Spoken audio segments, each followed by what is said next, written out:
नेहा बाथम, आप देख रहे हैं बजट 2015 पर हमारी खास पेशकश जेब भरेंगे जेटली। एक बंगला बने न्यारा, लेकिन महंगाई के इस दौर में एक बंगला तो बहुत दूर की कौड़ी नजर आता है। एक 2 कमरे का फ्लैट ही मिल जाए वही बहुत बड़ी बात है। मोदी सरकार ने 2022 तक सभी को अपना घर मुहैया कराने का वादा किया है, लेकिन क्या इस बजट या फिर आने वाले मोदी सरकार के कई और बजट ये वादा पूरा कर पाएंगे?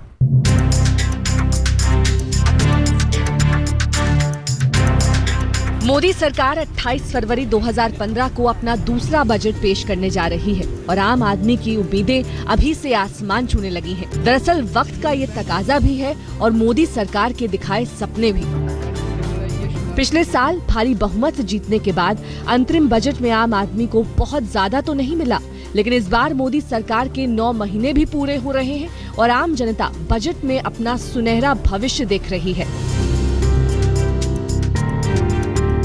सवाल ये भी है कि जिस तरह से आम चुनावों में वादे और दावे किए गए, क्या उन्हें इस बजट में निभाया जाएगा? इन वादों पर मोदी और उनके मंत्री खरे उतर पाएंगे?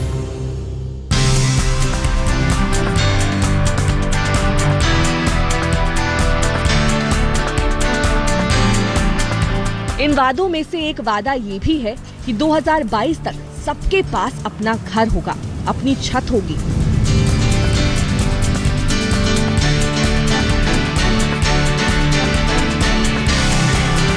रोटी, कपड़ा और मकान इंसान की बुनियादी जरूरतें हैं, लेकिन इनमें से सबसे महंगी और पहुंच से बाहर होती जा रही जरूरत है आशियाने की, सपनों के घर की।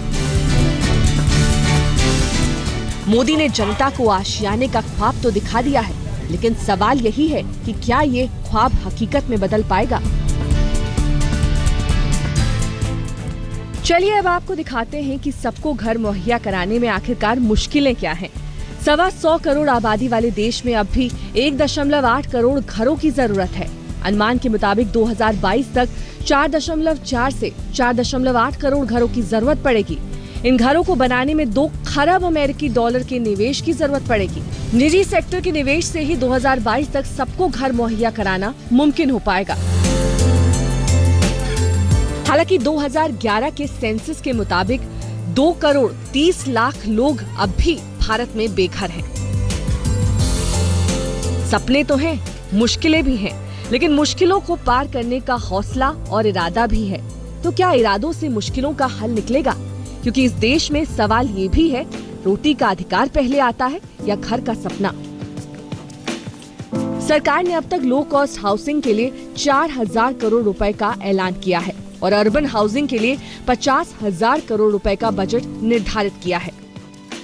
वित्त मंत्री श्री अरुण जेटली से मेरी यही उम्मीद है कि जो रियल एस्टेट में जो ज़्यादा होम लोन के जो दर हैं वो बैंकों से कम किए जाए, ये ज़्यादा से ज़्यादा उम्मीद लगा रहे हैं, ताकि जो आम आदमी हैं उनका जो सबसे ज़्यादा होम लोन में उनका जो EMI जाता है वो कम हो सके। देश में हाउसिंग फॉर ऑल 2022 करने के लिए एक्चुअल में ये एक ऐसा सेक्टर है जिसके ऊपर 200-250 इंडस्ट्रीज डिपेंडेंट है।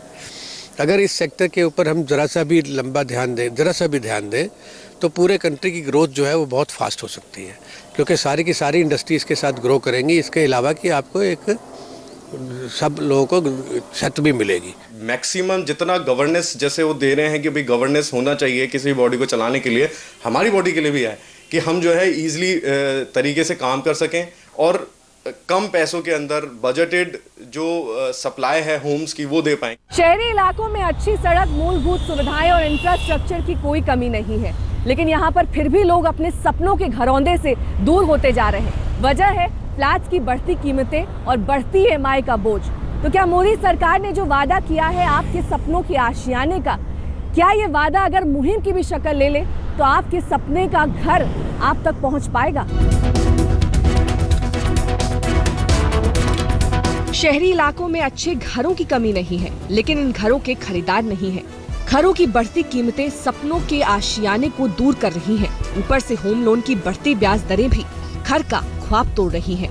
तो क्या अरमानों का घरौंदा मोदी सरकार के वादे में जो दिखता है, ये वादा मुहिम की अगर शक्ल भी ले ले तो क्या सबको घर मुहैया कराना मुमकिन हो पाएगा? अगर लोन या जो भी फिस्कल इंसेंटिव्स दे सकते हैं, टैक्स ब्रेक्स दे सकते हैं, क्योंकि हाउसिंग में हमारे को बूस्ट लाना है। लो कॉस्ट हाउसिंग या housing for all new government का स्लोगन है, तो मैं आई एम एक्सपेक्टिंग कि उसकी वजह से हाउसिंग साइड में होपफुली बजट में इंसेंटिव्स होंगे। जानकारों का मानना है कि रियल एस्टेट को अगर इंफ्रास्ट्रक्चर का स्टेटस यानी कि दर्जा दे दिया जाए, साथ ही होम लोन पर ब्याज दरें कम कर दी जाएं, तो काफी हद तक इस सेक्टर की मुश्किलें आसान हो सकती हैं। फिर लंबे वक्त से रियल एस्टेट डेवलपर भी तो यही मांग कर रहे हैं ताकि कम कीमत वाले घरों पर रियायत दी जा सके और इन घरों पर मिलने वाले लोन पर भी। डेवलपर की मुश्किल ये भी है कि अफोर्डेबल हाउसिंग को मिलने वाली टैक्स में रियायत की कमी के चलते इन घरों को बनाने की लागत बढ़ जाती है। जानकार मानते हैं कि काफी हद तक लोगों का घर का सपना सच हो सकता है अगर प्रति व्यक्ति आय यानी कि पर कैपिटा इनकम बढ़ जाए, लेकिन बढ़ती महंगाई और टैक्स के बढ़ते बोझ ने आम आदमी की कमर तोड़ दी है।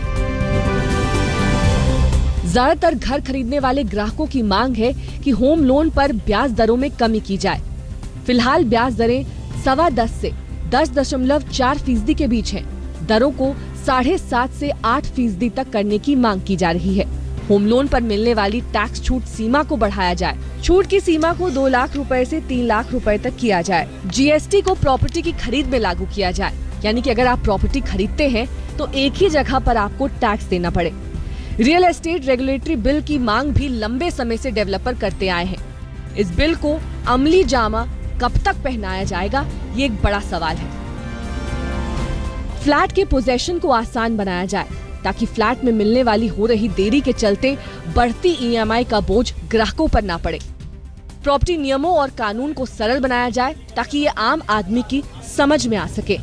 एलआईजी और एमआईजी फ्लैट्स यानी कि लो इनकम ग्रुप और मीडियम इनकम ग्रुप फ्लैट्स में बढ़ोतरी की जाए ताकि ज्यादा से ज्यादा लोग घर का सपना साकार कर सकें। कम आय वालों के लिए आसान कर्ज मुहैया कराया जाए।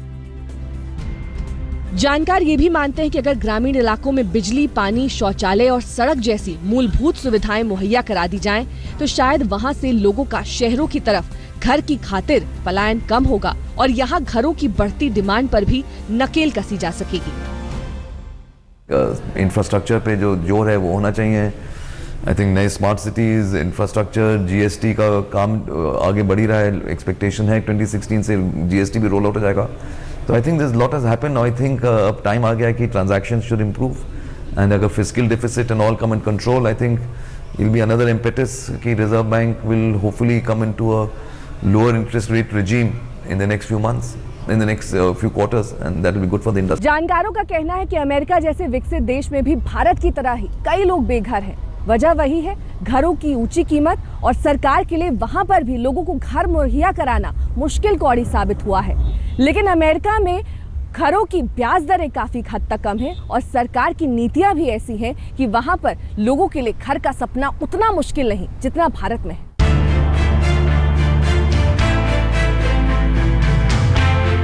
लोगों के सपने बड़े हैं, अरमानों की दरकार मोदी सरकार से है। इस बजट से अच्छे दिन आएंगे, यही आम आदमी को उम्मीद है। चुनाव से पहले किए गए वादों की झलक जनता बजट में देखना चाहती है।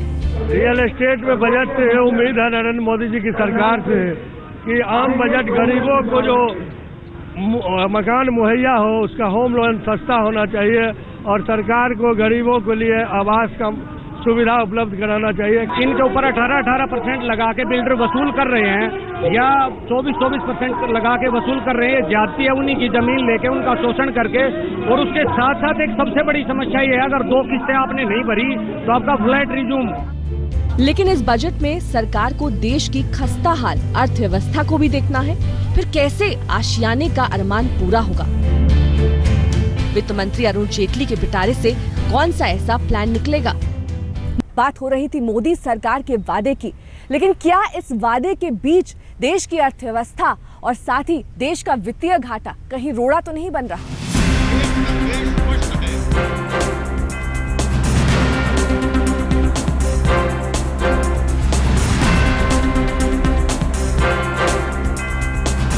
भारत जैसे देश में अर्थव्यवस्था का खस्ता हाल भी सरकार के सबको घर मुहैया कराने के रास्ते में रोड़ा बन सकता है, क्योंकि किसी भी देश की अर्थव्यवस्था में वित्तीय घाटा यानी फिजिकल डेफिसिट का अहम किरदार होता है।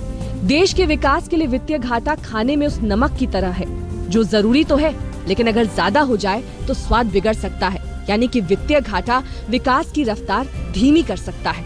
ऐसे में क्या वित्त मंत्री अरुण जेटली का इस बार का बजट अर्थव्यवस्था को रफ्तार दे पाएगा? और अगर ऐसा हुआ तो क्या आने वाले वक्त में एक अदद घर आम आदमी की जेब में समा पाएगा?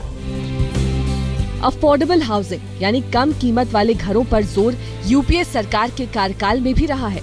ये वो घर होते हैं जो 25 से 30 लाख की श्रेणी में आते हैं, लेकिन इन घरों की मांग ज्यादा है और सप्लाई कम, क्योंकि बिल्डरों को इन्हें बेचने में मोटा मुनाफा नहीं मिलता। बिल्डरों का ये भी कहना है कि अगर सरकार उन्हें अफोर्डेबल हाउसिंग पर छूट दे तो वो इस तरह के सस्ते मकान बनाने में ज्यादा दिलचस्पी लेंगे।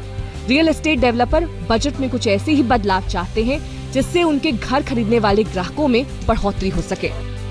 बजट में जो हमारे रियल एस्टेट को है, इसमें इंडस्ट्री का दर्जा दें जिससे कि रेट ऑफ इंटरेस्ट कट हो और जिससे कि लोगों को मकान सस्ते मिलें।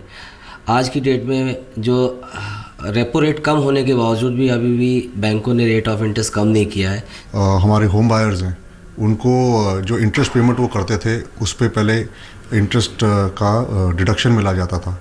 अभी वो जो लेवल है सिर्फ 1.5 लाख से बढ़ा के 2 लाख किया गया है। ये लिमिट 1.5 लाख रुपए 10 साल पहले रखी गई थी, तो इसको एटलीस्ट 2 लाख से बढ़ा के 5 लाख पे लाया जाए, ताकि होम बायर्स को भी एक अपॉर्चुनिटी मिले कि जब वो इन्वेस्टमेंट करे तो उनको एक अच्छा सा इंसेंटिव मिले टू इन्वेस्ट। दरअसल घर खरीदने में मुश्किलें एक नहीं कई हैं। घरों की वैधता और बिल्डर की तरफ से किए गए वादों को परखना भी लोगों के लिए आसान नहीं है। बिल्डर के वादे के मुताबिक सही समय पर घर नहीं सौंपना यानी पोजेशन नहीं मिलने से भी ग्राहकों पर ईएमआई और किराए का बोझ बढ़ जाता है। ग्राहक घर खरीदने के नियमों में ज्यादा पारदर्शिता चाहते हैं ताकि वो इस सपने को पूरा करने में घबराए नहीं, सकुचाए नहीं। ग्राहक ये भी चाहते हैं कि 20 लाख तक का घर खरीद रहे लोगों को अब तक जो इंटरेस्ट सबवेंशन स्कीम के तहत 10 लाख के लोन पर 1% की रियायत मिल रही है, इस छूट की सीमा को बढ़ाया जाए और इस छूट की सीमा में ज्यादा घर आ सके।